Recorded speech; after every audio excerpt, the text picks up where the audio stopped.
Okay, now I'm going to start. That was a little awkward to start the class with Nathan's mouth full of chips. So we're going to start now with me referencing his mouth full of chips, which is equally weird.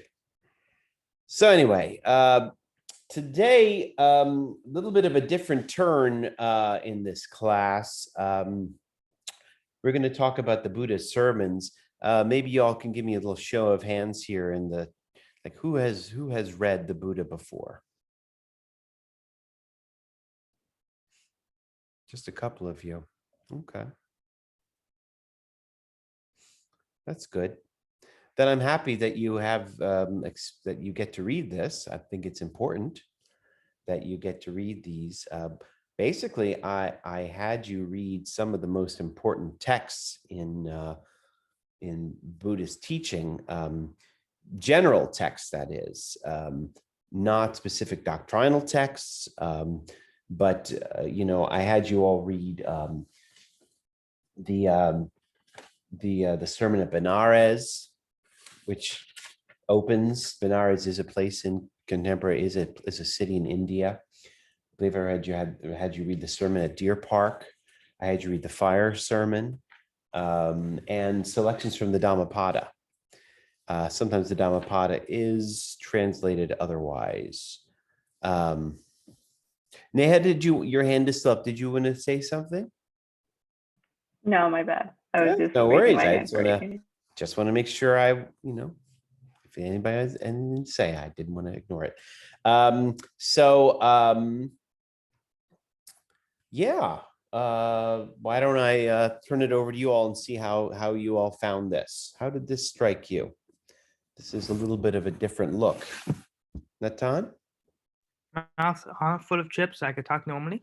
I thought it was very interesting because like the whole like concept of like the like mindset was about like self-awareness in a way. It's like we shouldn't do like we should like think before we do stuff, like, hey, we'll always like bring this, like this way of thinking, or this like action will always do this.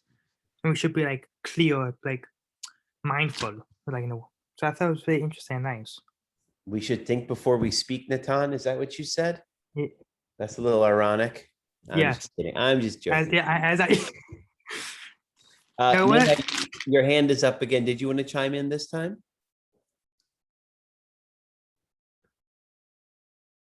Okay. Neha. No? Okay. No, I don't know why it's still up. Okay. I put it up earlier and it's just not going down. It's not going down. Let me see if I just did it. Yay. Oh, okay, it's gone. Chris, you're up. Yeah, I found like the text to be like pretty readable. I think for me though, it was like a bit of like a comprehension thing. Where I was like, I could read it, but it took me like a bit to like understand it like fully. I think it might just be because like there are a lot of like repeating phrases in some of these. But I did like how it was kind of broken into like these smaller stories and smaller sections, which I really enjoyed. I think did help get like points across of what they were trying to, yeah. Good. Zach. Yeah, I just wanted to say it was like really refreshing to read sermons that weren't talking about like what God wants people to be, but just like instead discusses ways of being mindful in day-to-day life, like based on kind of more human concerns. I mean, that's not to say that they didn't seem, some of the things that were being said didn't seem kind of strict, because there were some certain things that seemed very pretty strict, but it was just nice because it was humanist almost. Awesome. Rebecca. Yeah, I actually was kind of connecting it to biblical stuff a little bit sometimes, mostly because like the way Buddha would talk to people who were following him kind of reminded me of like Jesus, the way he would talk to his disciples sometimes. Like that one story where the guy was like, well, Buddha didn't explain all of this to me, so I'm not going to follow him until he explains it. And then he was like, when did I ever say that I was going to tell you that? Like, he's got kind of like some sass, which reminded me a lot of like Jesus and a lot of the like teaching through parables. So I just thought that was really like kind of cool. But he definitely has very different ideas about like the way humans should move through the world compared to Jesus. It's just like their like applications are kind of similar, which was interesting. I've never like done anything with Buddhism before, so it was cool to see like a new perspective. Awesome. Good. Well, I'm really excited to talk about this with you all. I have taught the Buddhist sermons for a while. When I first came to Micah 15 years ago, I taught a class called Ancient Eastern Philosophy. And it was more of a survey class where I read the Upanishads and also taught the Confucian Analects and the Tao Te Ching. And I really enjoyed that class, but I felt I always feel uncomfortable with survey classes because I always feel like I'm not really giving enough and doing enough of a deep dive. And I'm certainly not a Buddhist scholar. My best friend from college he was my roommate. And so I might reference some of his crazy experiences. He now teaches up at Penn, and he's actually he's a well-known scholar in Buddhism. So he has given me plenty of references to talk about the experiences. I've always enjoyed Buddhism. What I want you to understand, though, is that this is really but an appetizer today. You know, these are some general themes we're going to visit. So if you are interested in a deeper dive, there has been a class at Micah offered. The guy who taught it last year just retired, though, and I don't know yet who's going to take it over. He did a very nice job. But there was a class called History of Buddhism. A couple of comments. It's interesting you say that, Rebecca, about Jesus and the Buddha. There was Buddhism was largely introduced into America in the 1960s. And you could say that it kind of, overlapped with and inspired the hippie movement of the 60s, which is funny because Buddhists are not exactly hippies. I'll talk about that. They get that reputation, but it's not exact. But Buddhism comes in the 60s in the West, and in America in particular, comes through two guys in particular. Thomas Merton, who is a hero of mine. He was actually a Catholic monk. And he was at the Trappist monastery in Kentucky. Trappist monks are silent. And he was a prolific writer. And he actually writes a book about the Zen of Jesus. And he points out that several quotes from Jesus sound very Buddhist. They're kind of cryptic and non-committal and non-judgmental. The other guy who was a big heavy hitter is a guy named Alan Watts. He was a British scholar. Probably more influential than Thomas Merton in the end. And he introduces a lot of Buddhist teachings into the West as well. Why? So, and he's less interesting than Merton. Merton, for the purpose of what Rebecca's saying, there is, Merton pointed out that there was significant overlap between Christianity and Buddhism in certain respects. William James might notice that there are similarities between Buddhism and mysticism across the traditions. Why are we looking at Buddhism? I mean, we could have done a lot of different things at this point, but I teach this class, so I get to do what I want. But why did I want to go in this direction? Because I think that the Buddhist sermons are really interesting from a philosophical standpoint. What is really remarkable about Buddhism is that it is a non-theistic religion.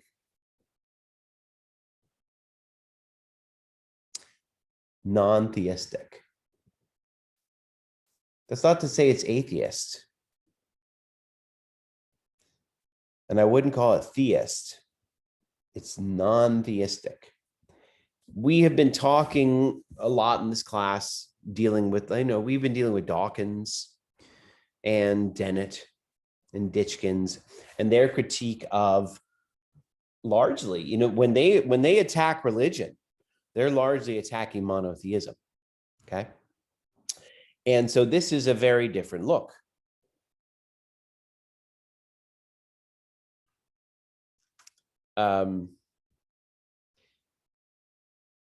scholars who have studied religion, especially in the West, they tend to say, you know, they notice that early religions, chronologically, early religions are polytheist. And then they migrate from polytheism to monotheism. Buddhism doesn't follow that. Buddhism defies that genealogy completely, right? There's no God and there's no gods, strictly speaking, according to the Buddhist teachings. One of the other things that's really interesting is, and this is something I do not know much about because I've largely stuck to the philosophy of Buddhism and I don't know the theology. And by the way, Buddhism is actually rather diverse in the different sects, right? We're only dealing here with the central basic foundational teachings, right? We're not dealing with the various theologies and the various sects that have spawned. Just so you all know, there's two major sects. There's Theravada and Mahayana. And Theravada is the small raft, meaning, you know, it's pretty hard if you want to follow the Buddhist teachings, and it's only for the few. And then the big raft, which is Mahayana, which is more general. I'll talk about that towards the end of class.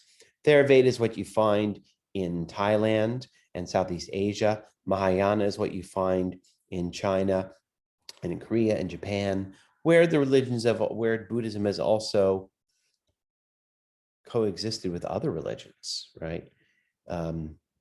So what I'm trying to say to you is that when it gets down to the doctrinal details of how Buddhism is practiced, there are almost infinite variations, okay? And I'm not going to be talking about that. We're going to be talking about the essential teachings, okay? What's funny or peculiar is that even while Buddhism in his original teachings is non-theistic, some of these sects, and in particular Tibetan Buddhism, feel the need to posit demons and angels, which if you read these sermons, there doesn't seem to be much place for this. So I always had a big question, which I've asked my friend at Penn, which is, why is it that these, and he's not a philosopher, so he doesn't really want to answer my questions, but why is it that, you know, people feel compelled, in spite of these teachings, to posit demons and angels, for example, or saints and, you know, and gods? Natan? I was just gonna ask. Oh, sorry. What's the major difference between the two different sects? I can't. Sorry. Mahayana equals the big raft, and Theravada is the little raft. And the latter part of your readings, I selected two small readings of each that are the foundation for each school. And I'll just reference for you just to be very clear.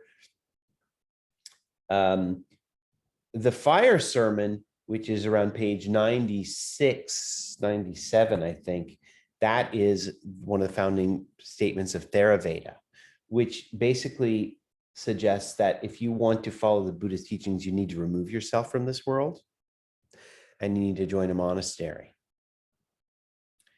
And so Theravada is the dominant strain in Thailand. And my friend from Penn, he lived in Thailand for a while. He actually was a monk in Thailand, so I went to visit him. And in Thailand, the monks, they live in their monasteries in the towns, but they come every morning with their alms bowls because they don't have jobs. So they rely on the charity of everybody. So they've removed themselves from society in that way, right? The Mahayana teaching, that's around page 130. I gave you the foundational text for that, which is the idea that it's a rejection of removal and an affirmation that the Buddhist practitioner is more plugged in, if you will, into society. That it's actually interesting in another respect, which is that the way to achieve the Buddha salvation, if you will, Buddha salvation, is not through removal, but through interaction and in particular compassion, compassionate love. So that's a rough sketch. And those readings I gave you towards the end today, they detail why. They give reasoning as to why. But I'm kind of getting ahead of myself because I'm referencing the Buddha's, teaching and the idea of a Buddha salvation without even, getting into it. But let me back up for a second. I just want to, what I was doing is I was explaining to you why I wanted us to read this. And basically one of the why I wanted to read this is because I think that Buddhism is a real philosophical anomaly among the world religions. Hinduism is full of gods and goddesses. Buddhism actually arguably was conceived as a reaction to Hinduism, because Buddhism is born in India, even though there's very few Buddhists left in India. Sri Lanka is the last notable Buddhist readout on the Indian subcontinent. But Buddhism is the other extreme, a non-theistic religion. Why? How is that possible? Philosopher, we've been dealing with the philosophical questions of like, how do you deal, how does the idea of a God come out of wrestling with existential concerns and questions and problems? How does it resolve those existential desires and yearnings? And Buddhism, completely sidesteps all that. And so I don't know how satisfactory I find it.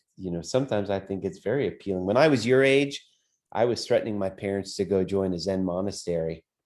And my dad, he knew how hard that was. So he's like, go, fuck it, go. He knew I would never, and I never did. So I chickened out. Leonard Cohen, by the way, joined a Zen monastery for a while. If you guys know Leonard Cohen. The context for that, no, he just dared me. He knew I wouldn't do it.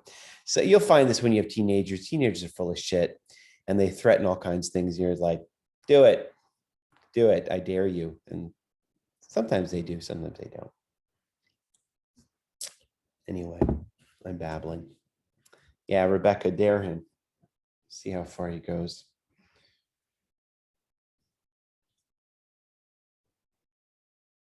Okay.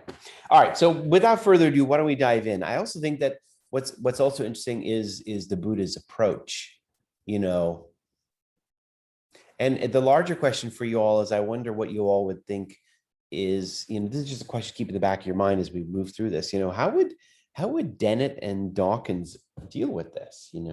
That's a lot of D's. How would they deal with this? How would they approach this? This is a different kettle of fish here altogether. So I'm going to start with the Sermon at Bonares, which starts around, what is that, page 30, I guess, 28, 29. You got three major doctrines here. The Sermon at Bonares is that's like the Beatitudes if you're a Christian, right? Or Exodus if you're Jewish. This is the mother lode right here. Three big teachings. You get the doctrine of the middle path. You get the Four Noble Truths and the Eightfold Path. Okay, why don't we start with the middle path? What is the middle doctrine of the middle path? What does the Buddha say about extremes? What's his teaching about extremes?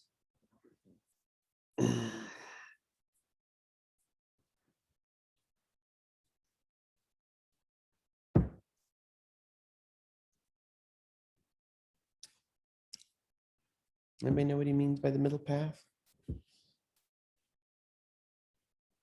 Chris?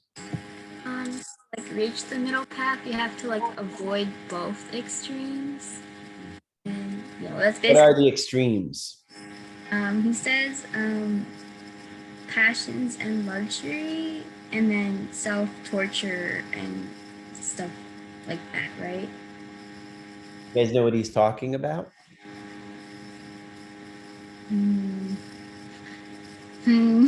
This is where the old translation gets a little wonky, but Anybody want to translate for us here what he's really talking about?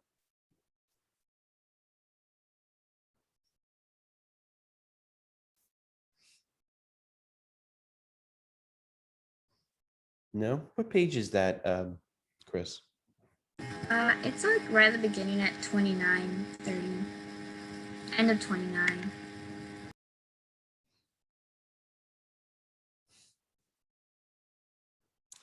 Yeah, that conjoined with the passions and luxury, low, vulgar, common, ignoble, and useless. And that conjoined with self-torture, painful, ignoble, and useless. Yeah, little bit odd, but you do get a couple words here. I will call your attention to luxury and self-torture. What's he getting at, you think?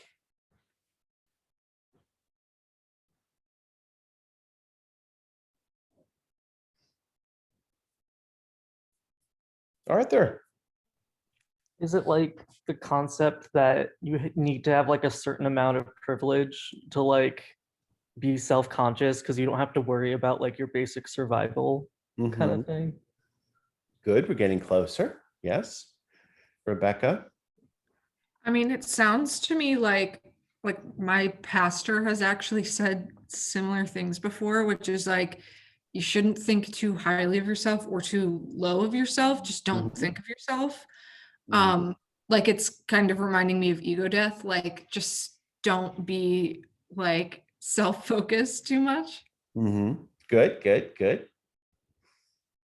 Well, what is I mean, luxury, he means quite literally. He's actually a little more literal than you're suggesting, Rebecca. Self-torture and luxury, self-torture, well, actually, this is where it's probably helpful. I kind of skipped over this point, but it's probably helpful to understand a little bit about the life of the Buddha. I don't know what you guys know about this. Anybody know his name? His real name, that is. You do, Chris? I might be pronouncing it wrong, but it's like Siddhartha, right? Yes. M. Huh? M has her hand up. M, did you want to add to that? M, Hmm? you have your hand up. Did you want to add to that? Yeah, I said Siddhartha Gautama. It's Siddhartha Gautama. And Siddhartha Gautama, you guys, again, when I was your age, I was reading Siddhartha by Hermann Hesse. Get on that. That's what 20-year-olds read. And he was a prince, and he was born in utter luxury. And when he was born, it was foretold by a priest that he was going to become the greatest, like, monk and ascetic of all time, or like a redeemer, I think is the word. And the father, who's king, said, "Oh no, I need a king." So he said, "I'm not going to let Siddhartha come close to that." So he indulged him with everything, and he basically locks him in this plush castle and palace with gardens where he is sheltered from everything. And there is a story of 3 sights that he sees, the 3 passing sights that kind of wake him up. He sees a monk at one point. So he knows that there's a possibility of rejecting life's comforts. And then he sees a dead body, and he realizes, the vanity of pleasure. And I forget what the 3rd sight is. And he walks out, and he sees an old man. That's true. Oh, it's 4 sights. He sees an old man, and he sees a sick person. He's basically wakened up to, the vanity of life. And he runs out into the forest to renounce, and he starves himself. He was clearly a person of incredible willpower. And he basically starves himself. The myth is he ate 1 grain of rice a day. I think we can all agree that's kind of fucked up. But he basically almost starves himself, and then he realizes this is not it. This is not cool. Or as Arthur was insinuating, this is not practical, right? If you're starving yourself, what are you going to be thinking about? You think about food the whole time, right? You need a relative modicum of simplicity if you're going to try and elevate yourself. But of course, don't give in to luxury. So that's what he means by being between luxury and self-torture. You must deny the things of this world that are vanity. But as Aristotle put it, you need health. You need your health and a degree of happiness. Otherwise, you can't even, you can't attain to wisdom, right? Well, Rebecca, this is where the debate comes in. How much rejection, there's always debate about this. The very different sects and even Theravada and Mahayana debate this as well. But the general prescription is, don't have much, aim for some kind of middle path between ascetic self-denial and indulgence, right? I'm going to be using this word a lot today, asceticism. An ascetic is someone who denies luxuries, like a monk. Okay. Let's get on to the Four Noble Truths. Yeah, Chris, that is the point. And different in some monasteries, they'll live on rice and water, for example. And you reject your clothes and you wear coarse woolen robes, that kind of a thing, right? So really pretty close to self-torture, if you ask me.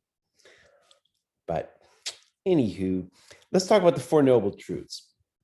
What are these Four Noble Truths? Who's going to tell us about these?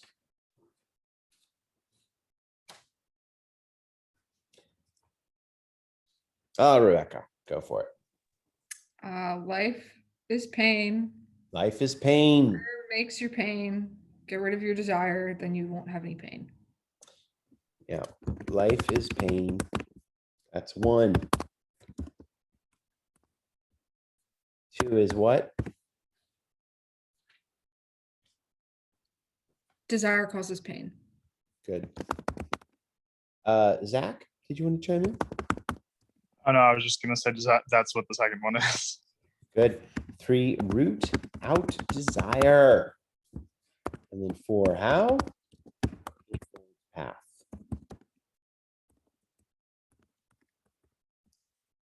This is on page 30.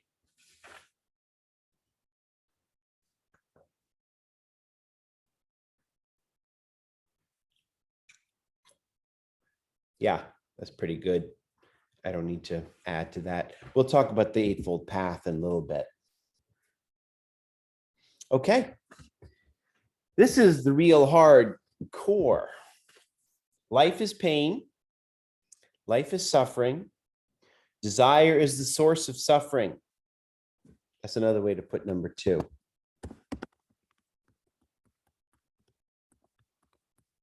You must root out desire. How do you do it? Eightfold Path. All right.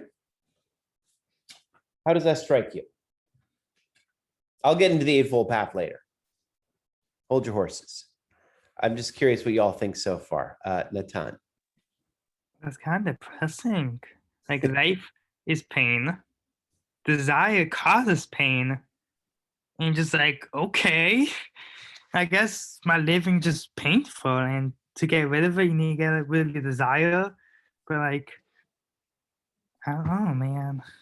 Just so sad. So much pain. Bang, bang, bang, right? Hold that thought, Natan. Let's see what Chris wants to say. I mean, I think it's like pretty straightforward and like it makes sense. I don't know if so much depressing is the word I use though, because it feels like it kind of just feels like, like very like blunt in the way that's kind of, but it's like inevitably every human is going to like go through something that isn't, cool and good and sexy. And like and so it's just like it's inevitable, but I don't think it's depressing to like say that. I think it's just an acknowledgement of something that everyone's going to deal with death, everyone's going to deal with sickness, everyone's going to deal with this, and like this is how the Buddha is teaching how to deal with that inevitableness of that. Awesome. Finn. I think that it's really interesting that it touches on like sort of that endless pain of being and just like um, how that can be innate. But then at the same time, the reservations I have with that sort of come from, you know, like my experiences with religion, which is the shaming of desire and like where that comes into play, because that's a very human trait of it. And obviously, if you're developing a hierarchy based on who can give into desire less, you're gonna have a lot of damage to people, because that's so subjective. Like, what is a selfish desire? What is a good desire? Like, what's a normal desire? Do you need something or do you want something? But at the same time, those overlap in so many different ways, and it's just like, I think that that's where we get the stereotype of these like emotionally cut off Buddhist monks that like could sit through a tornado and not eat for 8 years. It's just that it's this numbness that is like the stereotype of being that painless being. Good. Yeah. And I think you're right. I like that you use the word stereotype, because I will submit that it is. I think it is a stereotype, you know. Oh yeah. Yeah. Really. It's more nuanced. I know when artists hear no desire, they're like, what the hell? But I'll explain it to you in a way that I think makes sense. It's really interesting the way you were talking about shame and sex. And you definitely get that in the Judeo-Christian tradition. I will submit you don't with Buddhism. That's not shame. It's not about shame at all. It's not about shame at all. There's other things going on here. Do you want to live a life without suffering? Then there you have it. Do you have a brain? Can you reason? All right, then let's get to work. It's more like that. It's, again, I was putting down the comments from that Chris was putting it, like straightforward, blunt, this teaching. Think about how this teaching goes.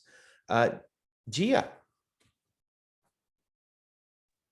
I was going to say that to an extent, it has a lot to do with materialism and like just like holding value to material objects, because people nowadays, like, they're doing this thing where like they try to minimalize to like reach some sort of enlightenment and to like kind of like take all of that extra like suffering off of them. But another point I wanted to make was that like I feel like desire is like a cycle, because like you desire something, you gain it, and then you desire something better. Like you never reach what your desires are because you keep finding a better desire to go for. So I feel like in reality, like it's not a good thing to like have certain desires, because you'll never like you'll never satiate them. You'll just keep having like a yearning grow for like something more or something better to come. Yeah. Thank you. Gia, that's awesome. I'm thinking here about whether, about the translation of the word desire. I don't know. I mean, this was written, I guess this was written in Sanskrit, so I don't even know what the original term would be. I noticed your translation used the words craving. The word that I often use is similar to what Gia just used. I use the word attachment versus detachment, and Buddhism wants us to become detached.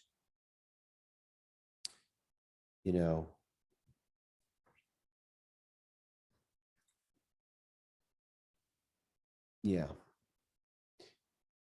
And I'll flesh that out as we go ahead. Natan?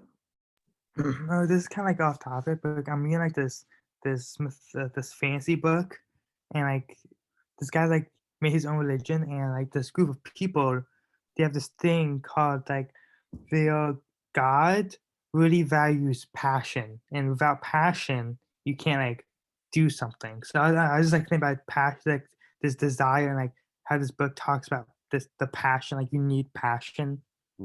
Just something, cook with crumbles or something. I forget the phrasing, but yeah, passion. Yeah, I don't I don't think the Buddha would approve of passion. because it can cloud a judgment, get in the way. But again, we'll move into that.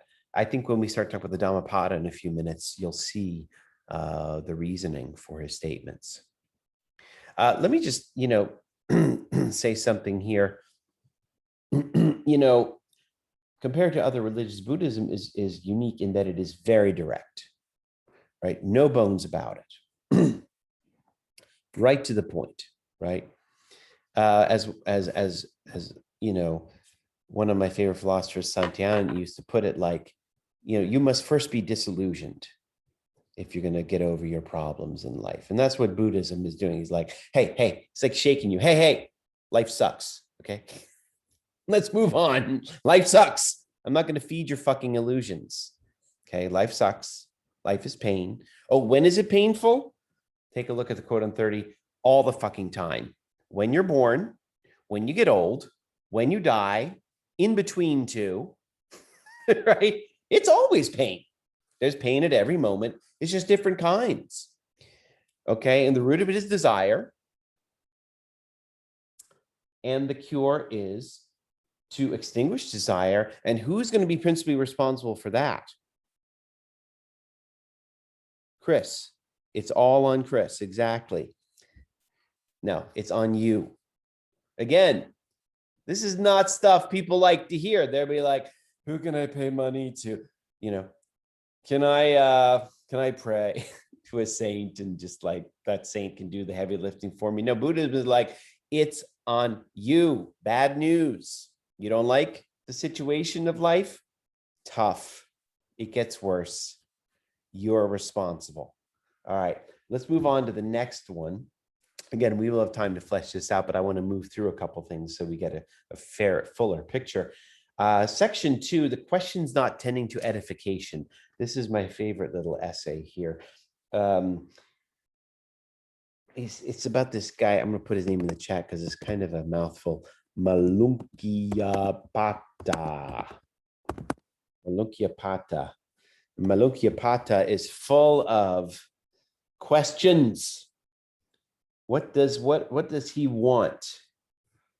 What are his questions for the Buddha?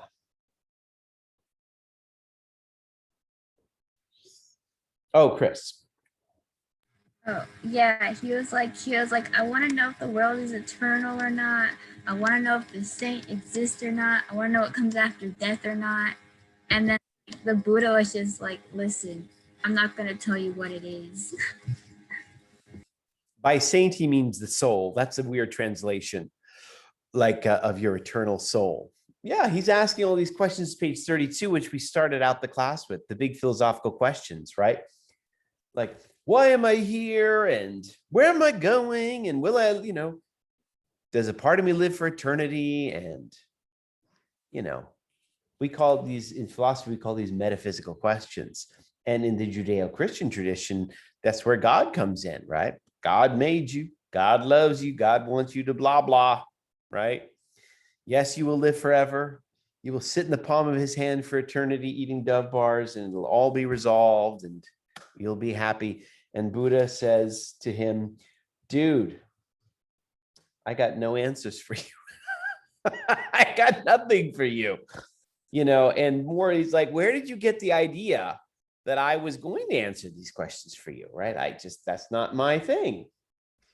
And Malunkyapata is funny because he's kind of like annoyed. He's like, dude, I dropped everything to follow you, Buddha, and you're just not explaining this stuff to me, and I don't get it. Like, if you are the savior of the world, I should know these things. You should clear in my mind. And this is what he says on 34 at the bottom.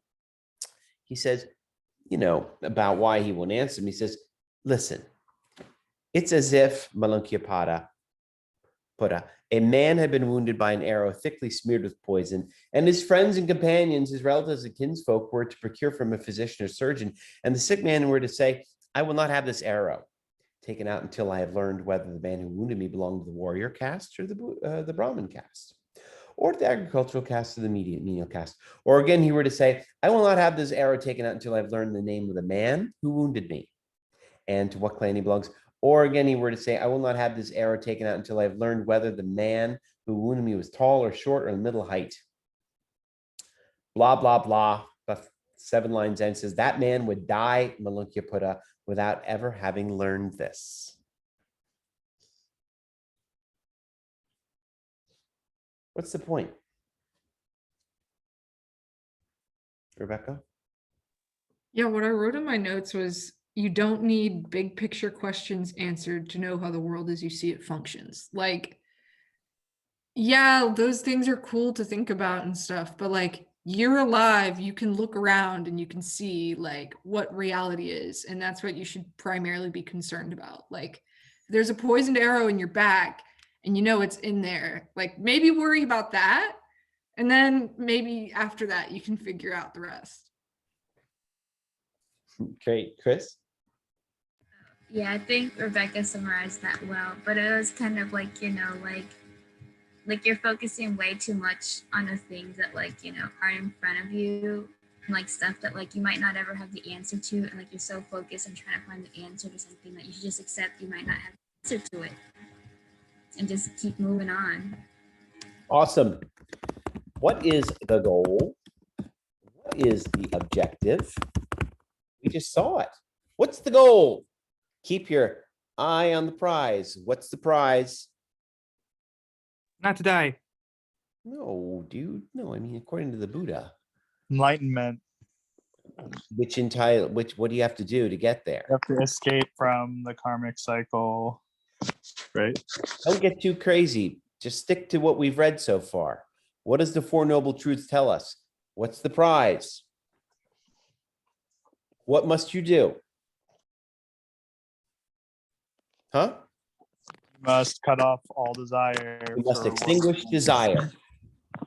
There you go. You must extinguish desire. How to do that is the Eightfold Path. Knowing if there's a God, if your soul is eternal, if the earth is eternal, if there's an afterlife, how does that help you root at desire? It does not. Does the Buddha think those questions can't be answered? I don't know. That might be his position. It doesn't matter, right? It's like to the side, That's not the issue. The issue is desire. Don't take your eye off the ball. That's the issue. Get rid of that. Get rid of desire. Okay? That's where we got to go. And all this other stuff is just a distraction.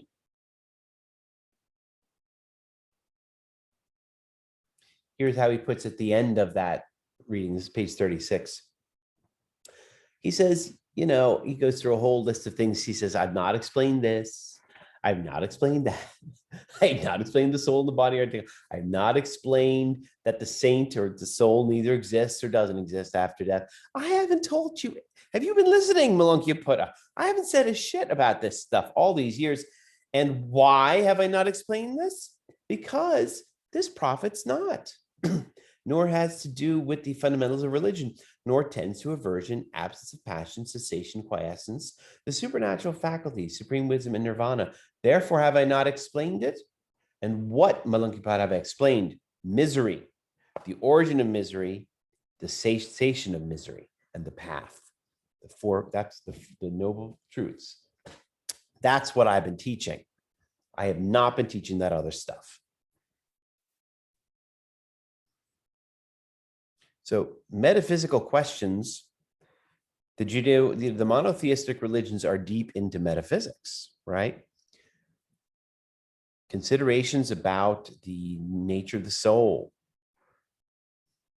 the origins of the universe, its history, its creation, its demise, your eternal fate. This is all crucially important to the theology of the Western religions. And the Upanishads as well, just FYI. But for Buddhism, this is a really notable change, which is that metaphysics is completely irrelevant. What is clear? metaphysics is irrelevant. That's clear.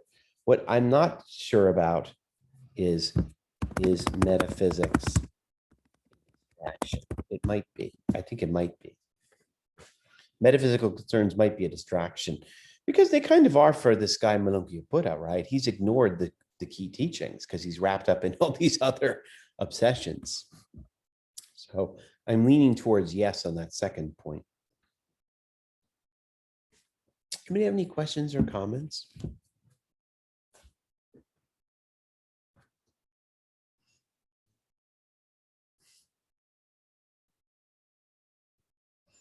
All good.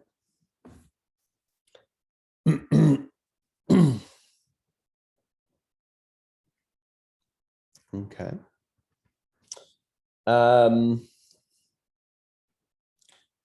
I want to touch on section 5 briefly, the parable of the mustard seed. This is a very curious little story here.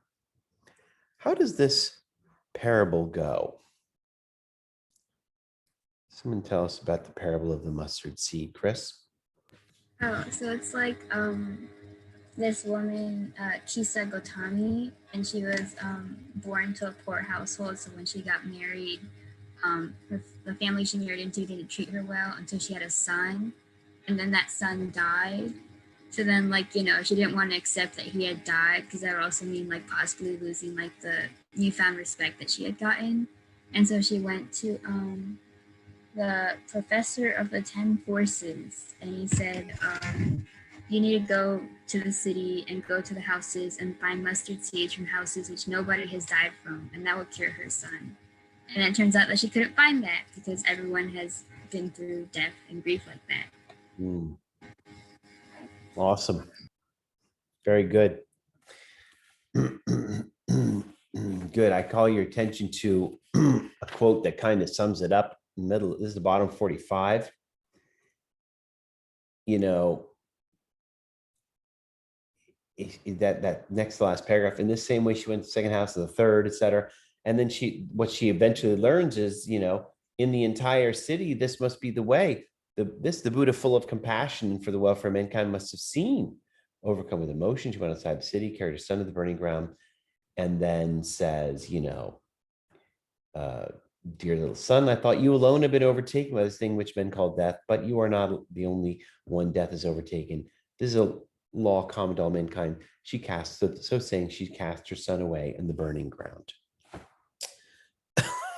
That's kind of rough, right? But the key term here I want to call your attention to is compassion.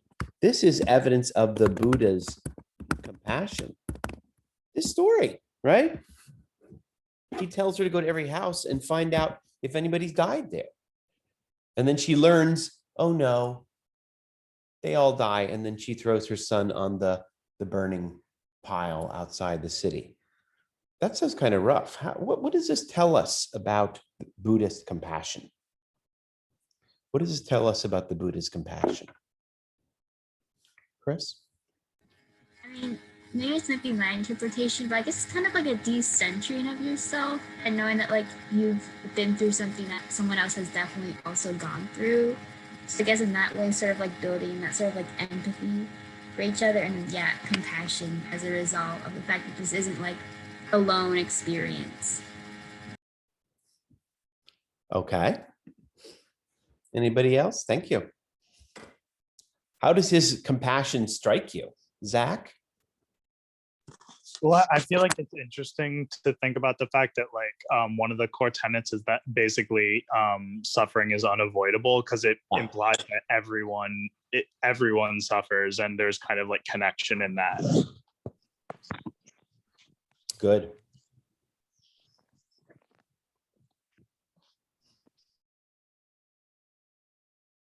Anybody else?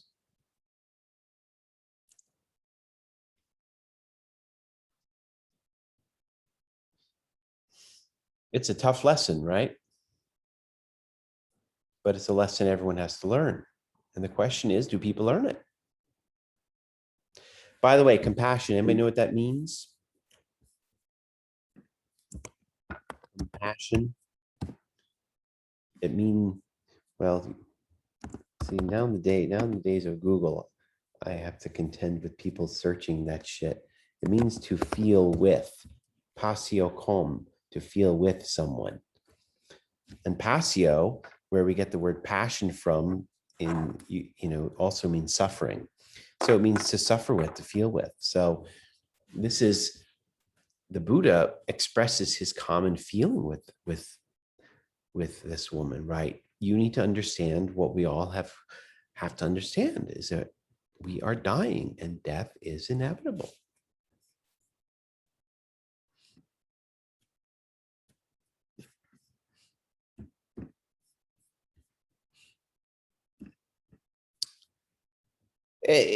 Which is funny to say. In a way, I've always thought this story was a little bit comical, because part of me is like, how did she not know? She doesn't know, really? Don't we all know? Or do we fight it all the time, Rebecca? This is like nitpicky, but I was thinking too, like a possible plot hole in this story. Like, what would happen if she did come across a household where no one had died yet? Because obviously she was in this situation where she hadn't been close to death yet. Yeah. So like, what if she, came across a household that was in the same position? Would they be able to give her the mustard seed? Like, I don't know. That was something I was thinking Well, about. I think instead of household, the translation now would be family. Because of course, like a household, sure, there's, well, for one thing, people don't die at home anymore. Right? But that kind of gets at the topic I wanted to open up with you guys.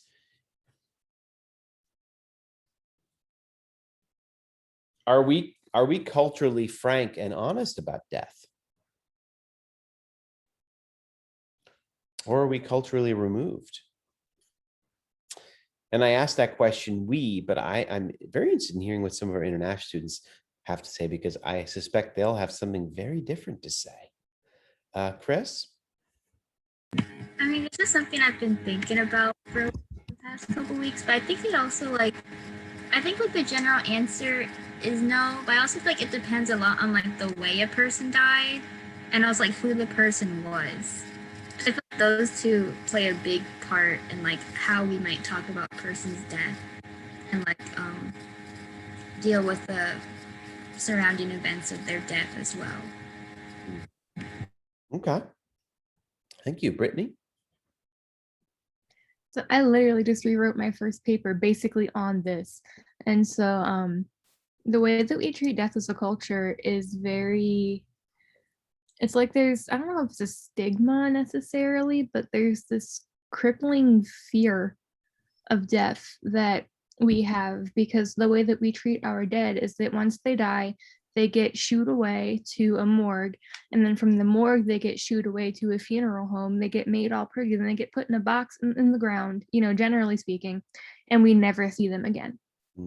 But there are some cultures in which the dead remain in the house.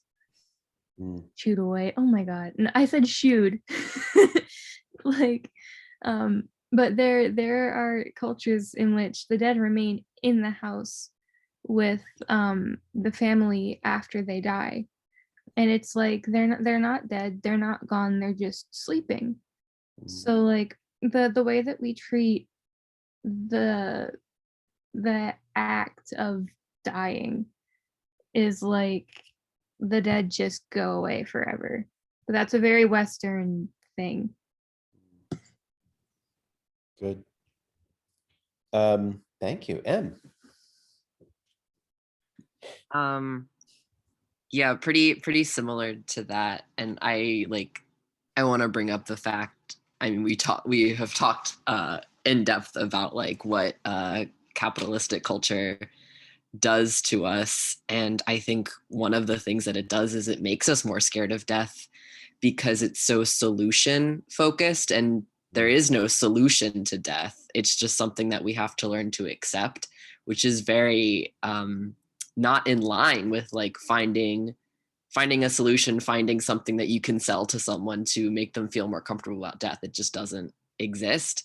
So we kind of like push it away, especially like when you think about how we treat elderly people, those who are closer to death, we kind of stick them in a home and we don't view them as like part of our society and culture. Like they're just, we don't want to look at them because it makes us uncomfortable. Yeah, it's interesting what you say. I think I probably shared in this class, but it is a curious preoccupation of some of the Silicon Valley entrepreneurs to extend life, maybe even indefinitely. This has become an obsession of theirs, as if it were a problem to be solved. I like the way you put that. Rebecca, you have your hand up again? Yeah, I definitely agree that like I think capitalism has shifted the way that we look at death. But I also feel like it's become somewhat generational, like views on death. I feel like my generation of people at least jokes and talks about dying all the time.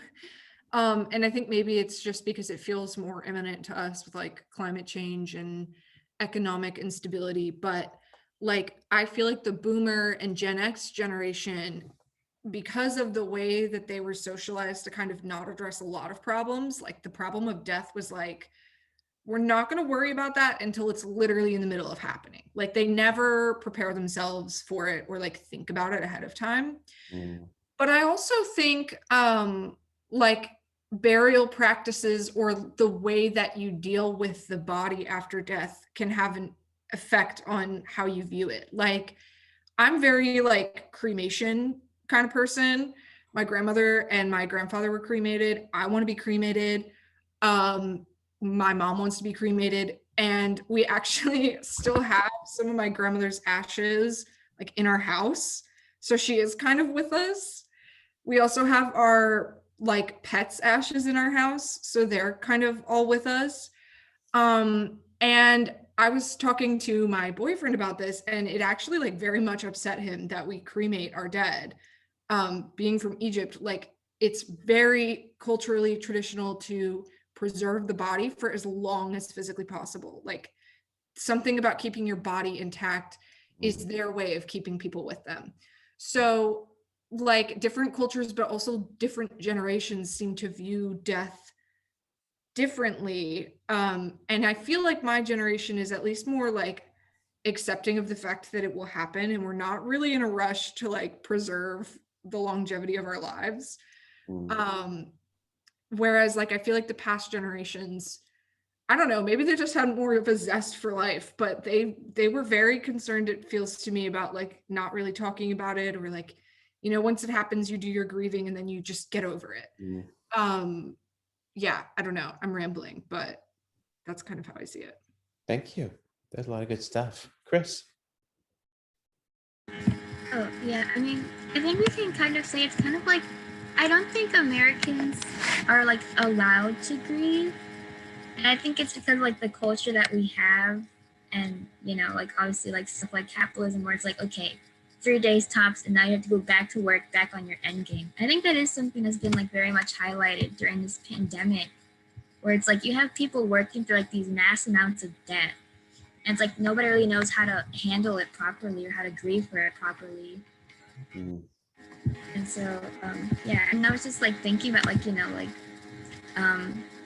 like cultures around the world, like, like maybe like a couple centuries ago, in which they have like entire outfits dedicated to like the grieving period.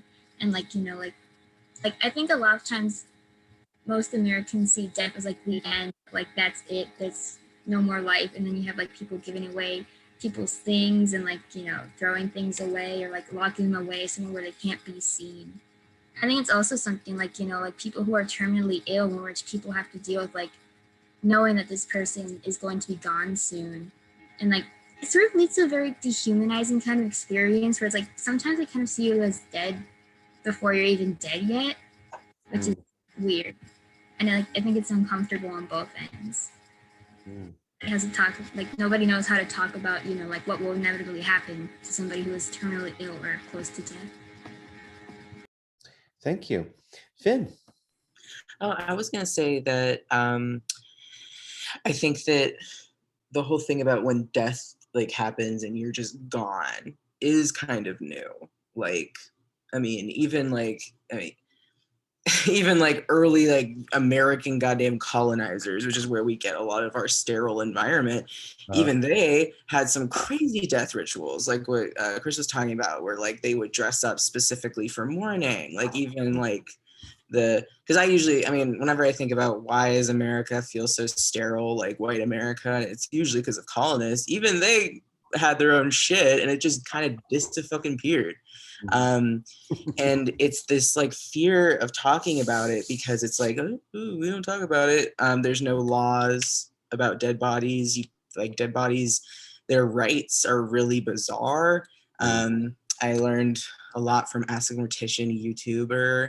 But dead bodies, like if you wanted to keep your mom's head, you literally just couldn't. Like it's just there's so many things around it that are like no matter what you like. I don't know. I just think that nobody talks about death enough. And well, you can't be buried on your own yard. Yeah, like it's like what the hell?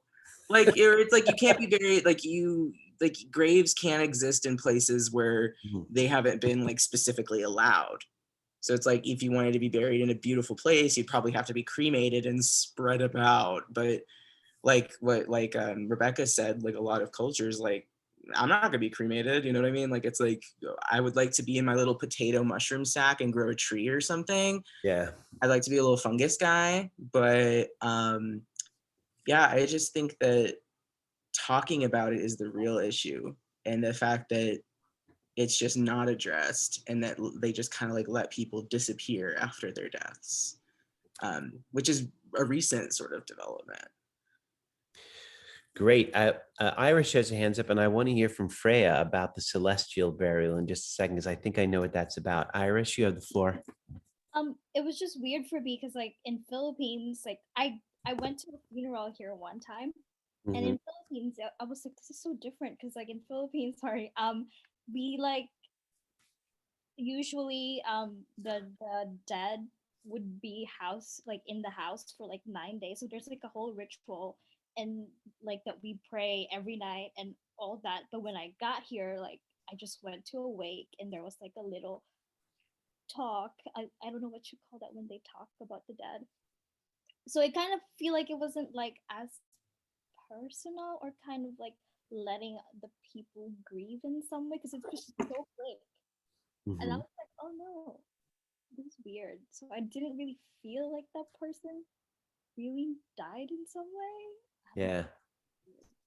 I have one question for you, Irish. You said 9 days. Yes, 9 days. And the Philippines, I've been there. It's quite warm. Oh, we do what do you call that? So you like the coffin and everything. And you preserve the body. Yeah, they preserve the body. So they're for 9 days, and then okay, I was gonna say because that could be a little rough. Yeah. Thank you. Some people that don't let, which is weird. Sure. Hey, until this century, that was the way it was. Freya, I wonder if you would talk to us about the celestial burial. Oh, yes. So like in China, the Tibet tradition have like a celestial burial. It's like where the people die and people they put like people corpse on the mountain, and so there's like scavenger bird and they eat the remain of the corpse. And I didn't I just like I didn't experience it, but when I first heard about this kind of burial, I was like really shocked. And then I started to think about like maybe in the past, like people like or animal, we all like died in the same way, like so I think it's like another way to say we like we born and we yeah. Yeah, we die. Yeah, that's thank you, Freya. Actually, and Tibet is a center of very devout Buddhism, and I could see. I only recently heard about celestial burials, so I don't really. I'll be honest with you, I haven't done much research into them, but I can tell you, I can see already that it would have very, strong Buddhist rationale, as Freya indicated. Right? There's no better way to say, here you go back, right? You go back to where you came from, and this sanctified you, this ego matters not at all, right? But it's harsh. Just imagine someone you love, your family member, this is how you would bury them. I mean, I don't know that I could handle that, I'm not sure I can handle it for me, I mean, but that is a very powerful message, of course, right? Thank you very much, Freya. And once upon a time, that was quite common, any case. Yeah, and there are photos available. Yeah, I someone sent me an article about it last year. Yeah, I mean, I'm going to put a question in the chat and, see what you think, but I have a feeling, this is a rhetorical question, who has smelled a dead body? I don't really want you to tell me if you have or not. And I mean by a human body, right? I would wager that a lot of you have not. I can tell you that I haven't. And yet this is very strange because, we are not being confronted with the full meaning of death in that way, right?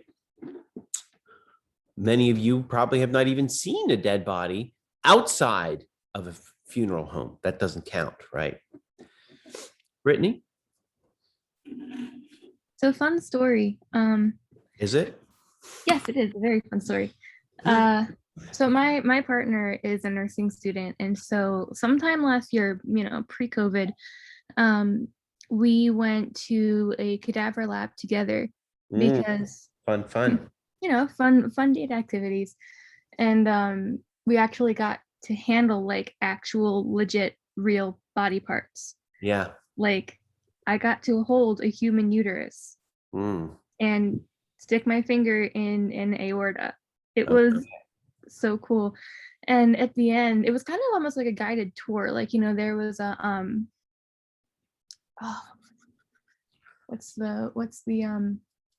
like a medical examiner, like a person, the person who does the autopsy after death. The coroner. Thank you. There was a coroner who was like walking us through the tour and showing us like all the weird shit they've ever found in people's bodies. Like somebody had a bullet in their skull they didn't know was there, and he had the bullet. They had like a series of glass eyes, like just cool stuff. And at the end, there was an actual like body that had been frozen, like after somebody died, that was used for like educational purposes. And you got to like move the legs, and like this person had arthritis. So you got to feel like the joints like rubbing together. Yeah. And I can only imagine like how painful that is for people who are alive. They also had osteoporosis, so we got to look at like the Swiss cheese bones. And lastly, we got they actually had an actual section of a person's head. Like you take a head and just saw it in half, and we got to hold that. It's really heavy, but it kind of like lets you interact differently with death.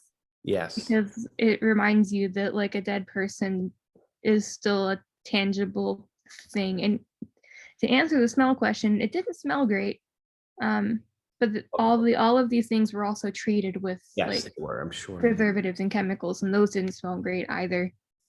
Yeah, the chemicals they used to treat like dead flesh can make you dizzy. Like, it's strange. But so yeah, Good. fun story. Well, there you go. You Micah kids and your crazy dates. I knew it. Anybody who wants details on that outing, email Brittany. She'll give you the lowdown. Buddhists, many Buddhist monks, they will meditate with pictures of corrupting bodies and decomposing bodies, with maggots coming out of them, because this is to remind them of where they're going. And my friend, my old friend, when he was a monk for a period of time in Thailand, he had to meditate next to a dead body. One of the monks had died, and he had to sit there and meditate next to him. So in Buddhism, there is a very important emphasis on making death proximate and immediate, and it's coming, it's right there, don't forget it. But I'm going to change topics now because we don't really have time, but I find this a very interesting conversation. Our culture has a strange way of escaping it all the time. My mother's from Ireland, and in Ireland they do something similar to what Irish was saying, which is they have a wake. When they have a wake, the body's put on the table at home, and everybody comes and cheers the dead body, and they have a party. That sounds pretty good to me.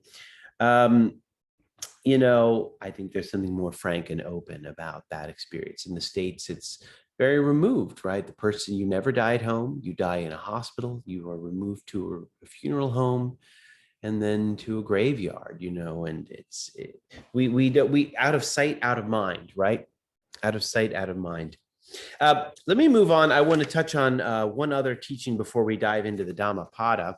I'm keeping my eye on the clock here. We have about half an hour. I want to look at section 7, which is the Buddha's farewell address. This is where the Buddha is dying. And he lived a good long life, apparently, somewhere in his 80s. He was dying, and then his disciples come to him, and they have a question for him. What is the question that his disciples ask him before he dies?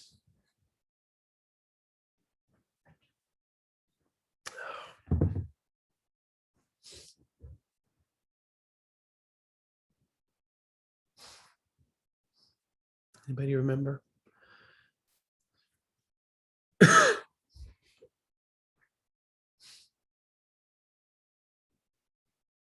Chris?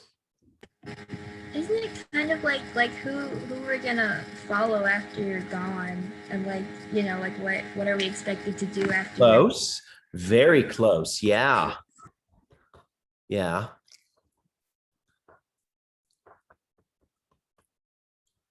Not exactly it, but it's close. Anybody else want to take a shot, get a little closer?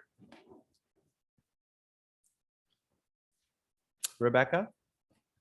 Weren't they asking who's the next leader going to be? Which one of us is going to be next?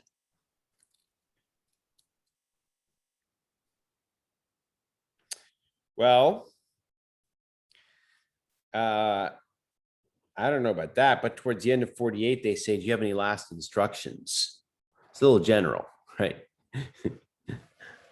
Think about it. You've been with this teacher for so long, and then any last instructions? And what does he say to that? Typical Buddha style.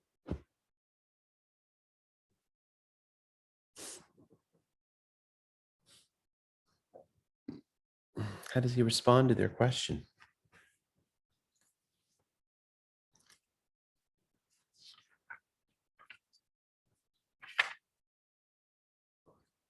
All right, Chris.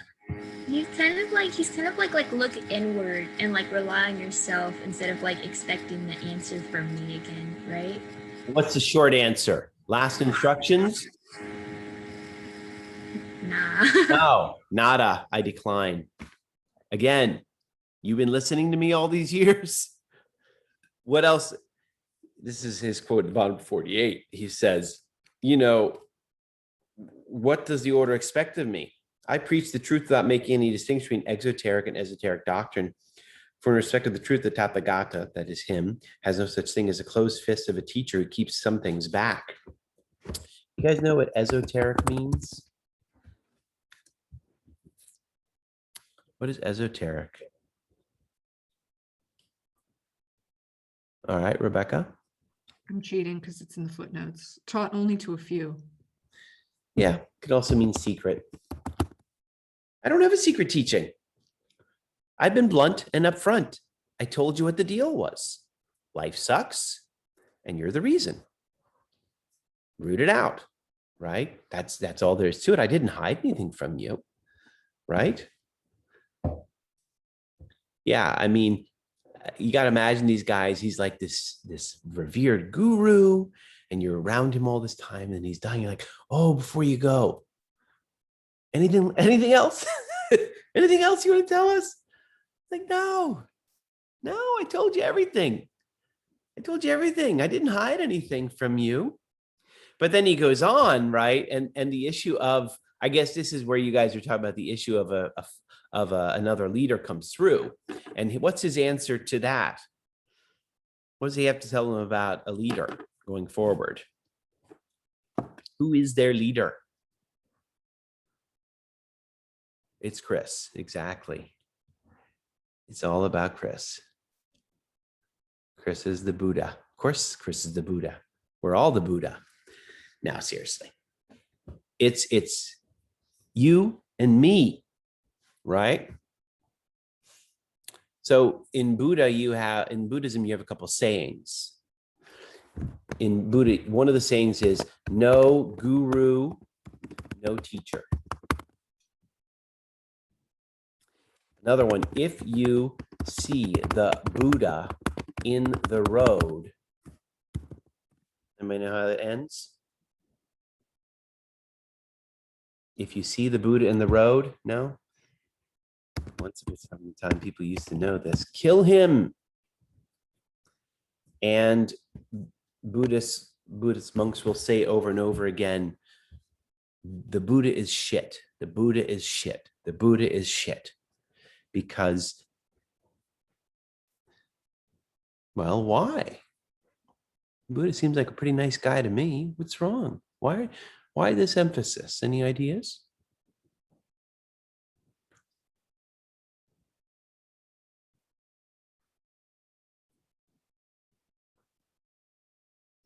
All right, go for it.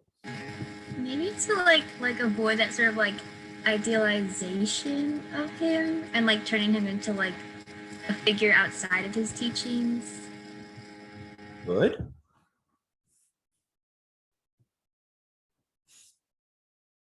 Who must you rely on? Yourself. Again, think about the nature of what you have to do here. What must be done is rooting out desire. No one can do that for you. You must do this yourself. Therefore, in Buddhism, idolatry is very dangerous. Idolatry. Having a false idol, which would be a teacher or a god. Which, you know, on a philosophical note, makes me wonder when you go to Thailand, you see one of the more enjoyable things I liked in Thailand, besides the food, of course, was all the Buddhas. Like they have a lot of reclining Buddhas. Buddhas like lying like this, laying feet out. There's a couple of positions. The Buddha is all over, and which always raised the question for me, like the Buddha did not intend to set himself up as a godhead to be worshipped, right? He wanted to take himself out of the picture as quickly as possible so that you would rely on yourself, right? So anything that tends towards idolatry would be and should be kind of dangerous, okay? All right. Any questions or comments at this point?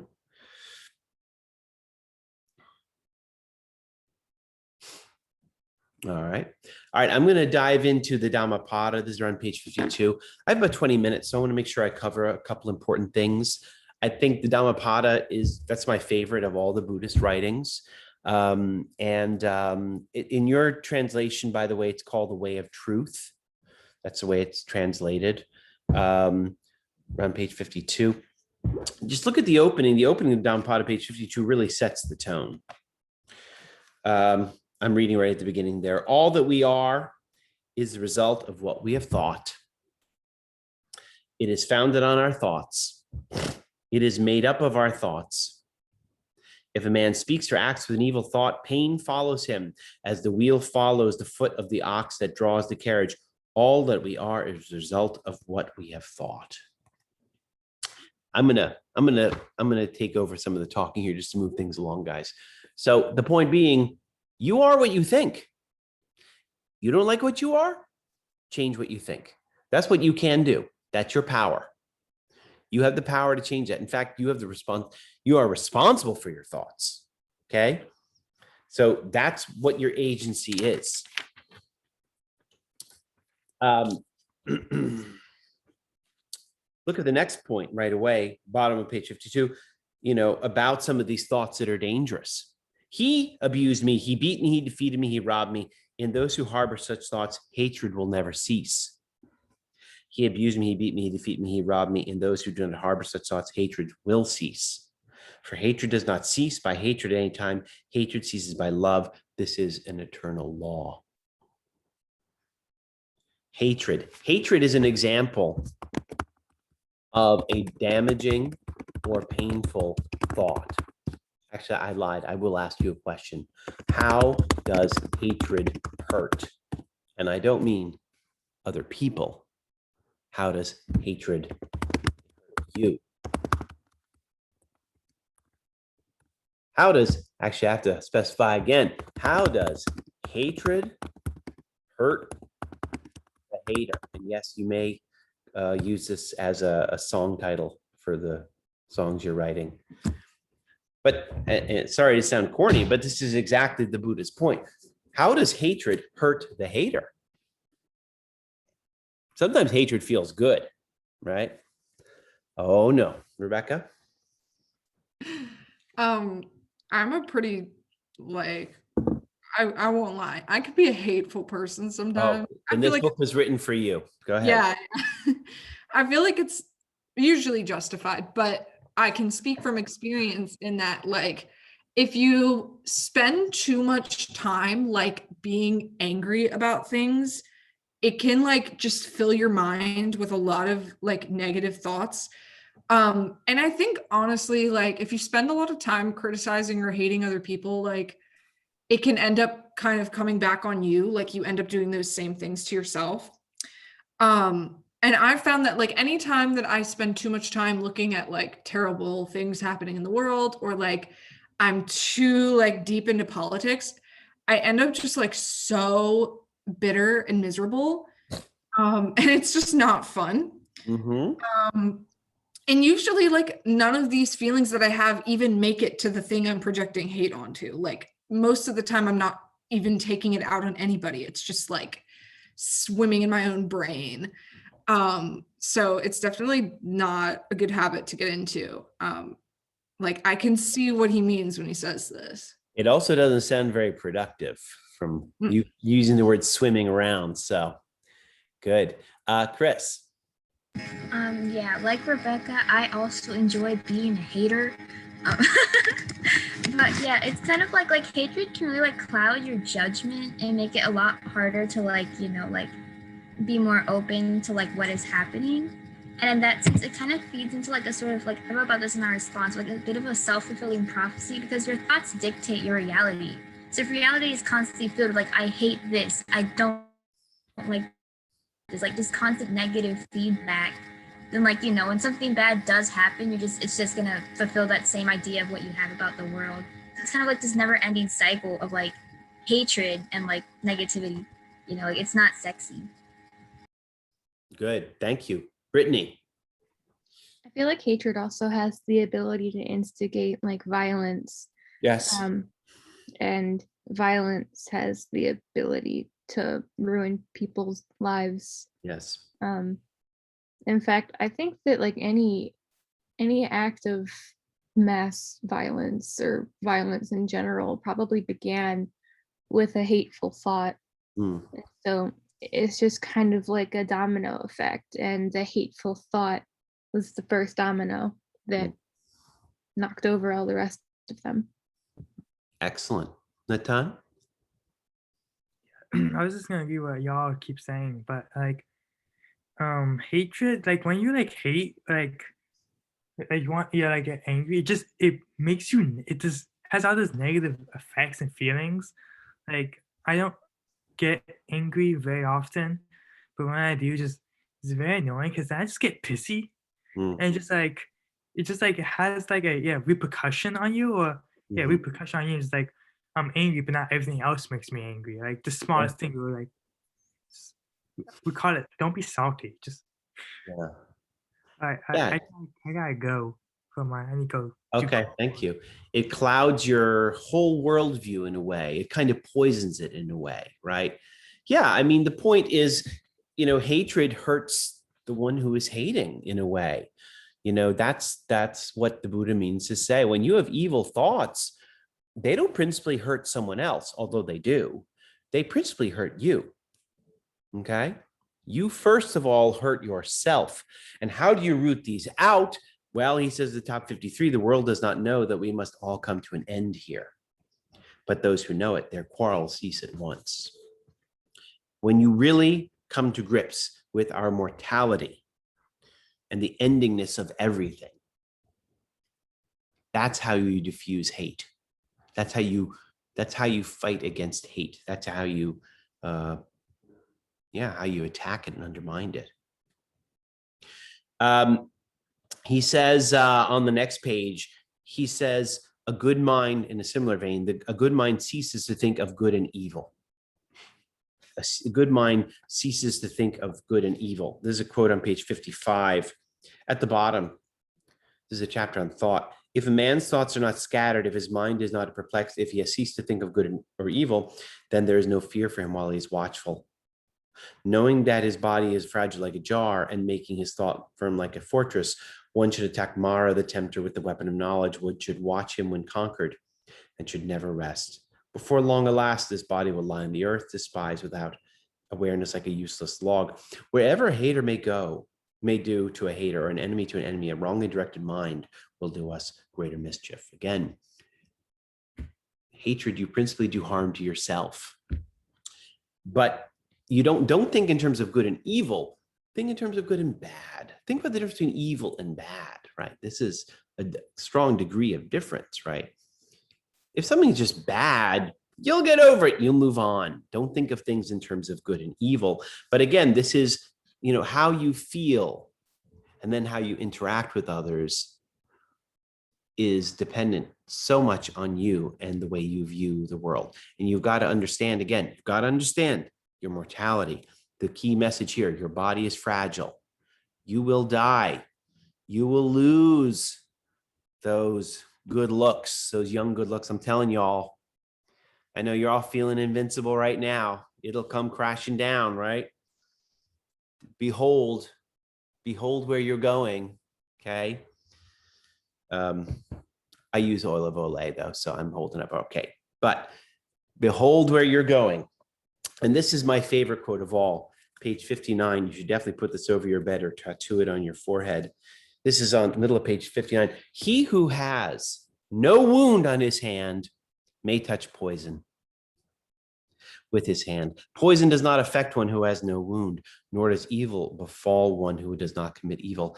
If a man offend a harmless, pure, and innocent person, the evil falls back upon that fool like light dust thrown up against the wind. When you harm another person, it's like blowing dust in the wind. It blows back in your own face. You've harmed yourself. Some people are born again. Evildoers go to hell. Righteous people go to heaven. Those who are free from all worldly desires attain nirvana. Not in the sky, not in the midst of the sea, not if we enter the clefts of the mountains is there known a spot in the whole world where a man may be freed from an evil deed. No one ever escapes an evil deed. In what sense? You may escape justice, but you will never escape your own punishment. You'll never escape your own suffering. You'll never escape the misery of your own soul. Okay. So I like to think about this in I'm going to draw an analogy to Donald Trump. He may have escaped the bonds of justice, but he has to live with himself. And he is a miserable motherfucker. And that is his punishment. And the worst part is he doesn't know it's punishment. So he will continue to suffer, right? But anybody you feel that way, anybody you think, damn you, you got away with it. No one gets away with it ever, according to the Buddhist understanding of karma, right? You know, you might have heard the saying karma is a bitch, right? Things come back to you. Yes, in a way, absolutely. If you behave like an asshole, yeah, it's going to come back to you. But in the short term, you make yourself suffer because as we were saying earlier, hatred is an unpleasant state of the soul. It is tumultuous. It is actually unpleasant. There are physical symptoms that go along with it, right? Like high blood pressure, you know, and stomach ulcers and whatnot. I have 10 minutes. I want to do two things here before we break. First of all, there's in the Dhammapada, there's the recurring virtue of homelessness. Homelessness is a virtue. And why is that a virtue? Well, it's kind of a metaphor for detachment. What that means is when you have a home, you grow overly attached to the things in the home, to your place on the earth. You are, according to the Buddhist teaching, you are from nowhere and you will go everywhere when you die. Your parts disperse and they came together. You know, one of the nicest teachings in Buddhism, and again, I don't have time to talk about it, it's called the 5 skandhas.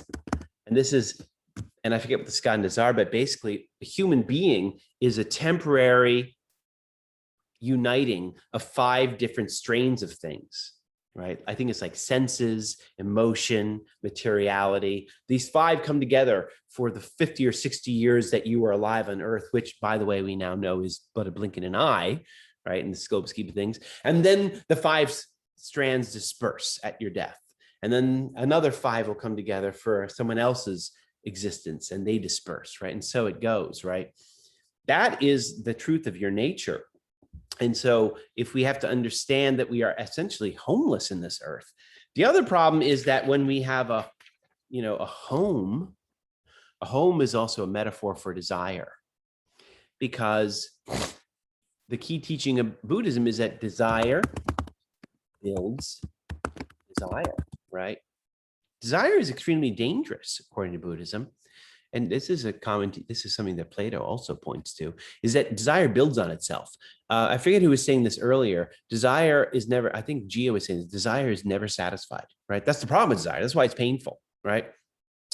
You're hungry, you eat, and then you're hungry again later. You know, you're thirsty, then you drink and you're thirsty again later, right? The desires are never satisfied. You dream of that thing you wanted for so long, you get it, and then you're like, what now? Right? What's next, right? Desire is never fulfilled.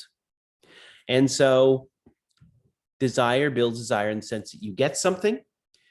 And if it's like a home, it immediately points to other desires. You got to fill that home with stuff. You can't just have an empty home. You got to have the furniture. You have to have the TV. You have to have the wall adornments. I don't know, the garden. You have to, the things build and keep going. And there's constant additions to that. So desire is never done.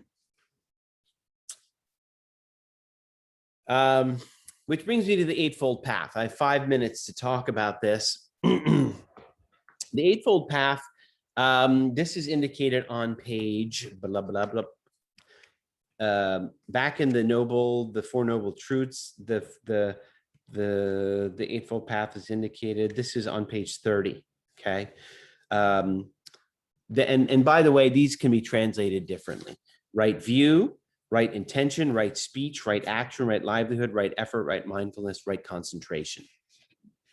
What I want to tell you is this. The Dhammapada explains them. The Dhammapada explains each of these. Okay, so I'm going to give some indication how. Right view or right understanding is pretty straightforward. We've done that one already. What must you understand about life? You must understand that life is pain. Congratulations. You've done the first step on the path. Then the second one, right, hang on. Right intention. What should you aim at or hope for? Well, the second. I lied about the first one, life is pain. I mean, you understand it cognitively, but do you really fucking get it? Nah, we always are like, it's not so bad, or we ignore it, right? I don't die, right? Things like that. We ignore it all the time. About right intention, what should you aim at? That's the second of the Noble Truths. You must aim to be free of desire, okay? And that's not easy. Many of you indicated earlier on that you kind of like desire. You're not really sure what life without desire is like. Well, then I'm sorry. You're not ready. It's okay. Don't worry about it. I'm just saying it. I'm trying to tell you, like, this is not easy in any stretch of the imagination. But then it gets interesting. Right speech. What is this all about? Well, we have a nice quote here on page 64 in the Dhammapada, where he says, bottom 64, he's illustrating right speech under the title of anger. How do you speak when you're angry, right? What is the impact of your words? And do you think, and then do you regret? The answer to all those things is yes, right? Speak the truth. Do not yield to anger. Give if you are asked, even though it be little. By these 3 steps, you will come near the gods. The sages who injure no one and who always control their body, they will go to the unchangeable place where, if they have gone, they will suffer no more. Those who are ever watchful, who study day and night and who strive after nirvana, their passions will come to an end. Beware of bodily anger and control your body. Leave the sins of the body, and your body practice virtue. Beware of the anger of the tongue and control your tongue. Beware the anger of the mind. Beware how you speak, because how you speak reflects your state of mind and affects it in turn, right? It reflects your state of mind in that it indicates that you're not thinking. And then it infects your state of mind. Think about how anger makes you feel, similar with hatred. What I'm trying to tell you here is, if you, according to Buddhism, what's really interesting, that if you want to try and control your thoughts, this is not merely mental. This entails a physical discipline. You must speak as you wish to be.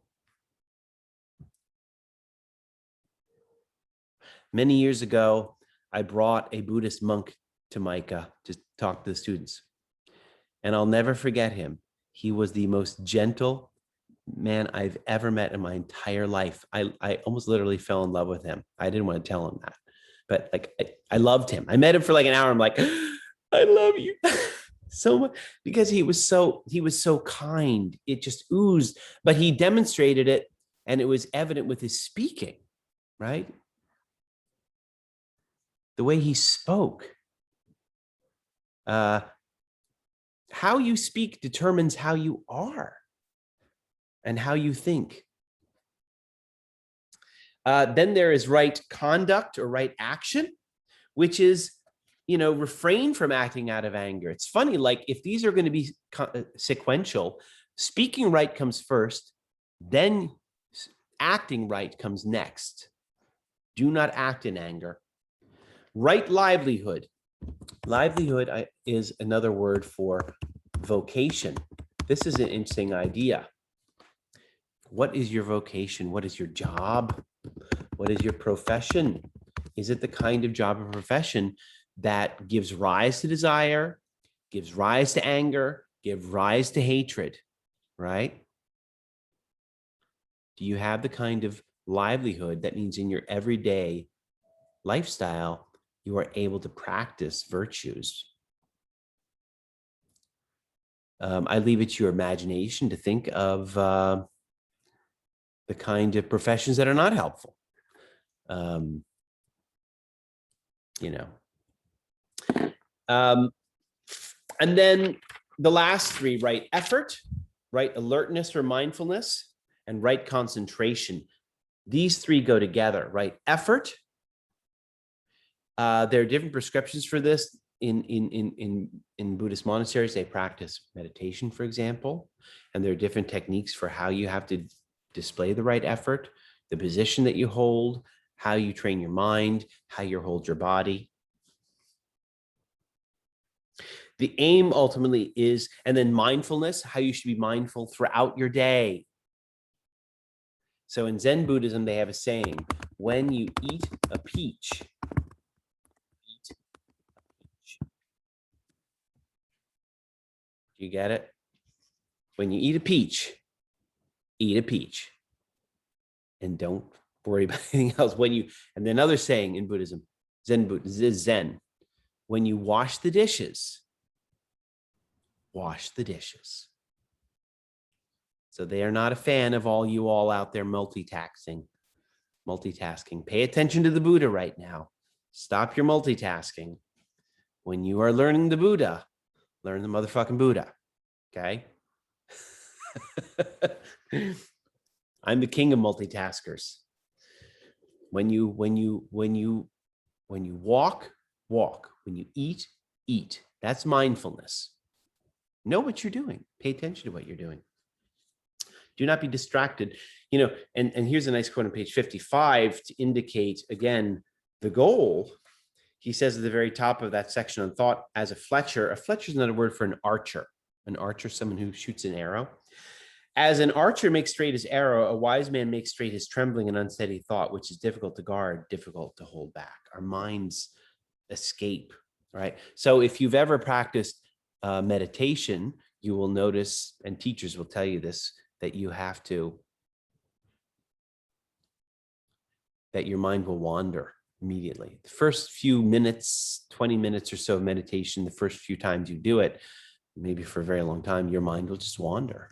You can't stay focused, right? And the goal is to be focused. And we can talk about this next week, but in many ways, our culture, especially digital culture, attacks that, undermines that, you know, in so many ways. It's hard to focus. It's hard to still your mind. Okay. All right.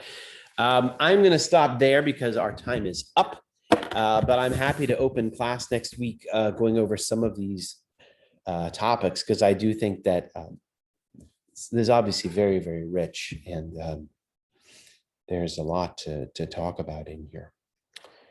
But